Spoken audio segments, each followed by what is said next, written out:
Hi all, welcome to Learn Bricks. இன்னொரு topic addition. So இன்றைக்கி வித்தியாசமான அடிஷன்.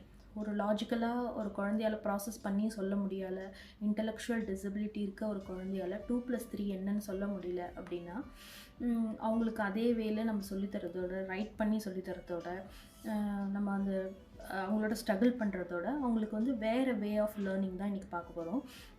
அவங்களுக்கு லாஜிக்கலாக ஒரு நம்பரை இன்னொரு நம்பரோட ஆட் பண்ணி அவங்களுக்கு ஆட் பண்ணி நெக்ஸ்ட் நம்பர் என்ன, adding is increasing, right, increase பண்ணி சொல்ல முடியல அப்படின்னும் போது நம்ம அதை விஷுவலாக காமிக்கிறது பெட்டர் வேவாக இருக்கும்.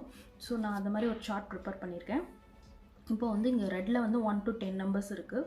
ஸோ இப்போ நீங்கள் குழந்தைகிட்டே கேட்கலாம், ஏதாவது ஒரு 2 நம்பர். ஃபார் எக்ஸாம்பிள் நான் இது எப்படி ஒர்க் ஆகுதுன்னு முதல்ல சொல்லிடுறேன். ஸோ இப்போ நான் 2 சூஸ் பண்ணுறேன், 2 and 3 ஆட் பண்ணுறேன் நான். ஸோ நான் லெஃப்ட் ஹேண்டை 2ல் வச்சுறேன், ரைட் ஹேண்டை 3ல் வச்சுருக்கேன். ஸோ நான் மூவ் பண்ணுறேன், இந்த பாக்ஸோட எண்டுக்கு மூவ் பண்ணுறேன், லெஃப்ட் ஹேண்டர் எண்டுக்கு மூவ் பண்ணிடுறேன். ஸோ அதுக்கு நேராக இந்த பாக்ஸ் வருது.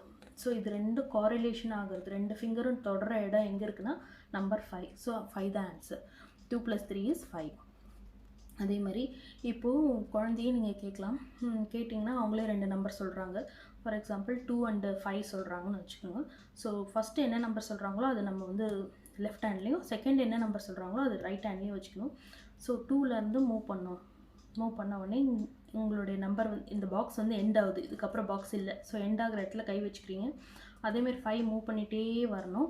எங்கே அந்த 2 ஃபிங்கரும் மீட் ஆகுதுன்னு பார்க்கணும். இந்த ஃபிங்கர் இங்கே வரும்போது நம்ம இந்த ஃபிங்கரை பொறுமையாக கீழே எடுத்துகிட்டு வரணும். எங்கே மீட் ஆகுது? 7ல் மீட் ஆகுது. ஸோ 7 தான் ஆன்சர். 2 + 5 is 7. 7 தான் ஆன்சர்னு சொல்லலாம். ஸோ எதுக்காக இது ரியலாக ஆட் பண்ணுறோமா? இல்லை, ஜஸ்ட்டு ஃபிங்கர்ஸ் மட்டும் தான் மூவ் பண்ணுறோம்.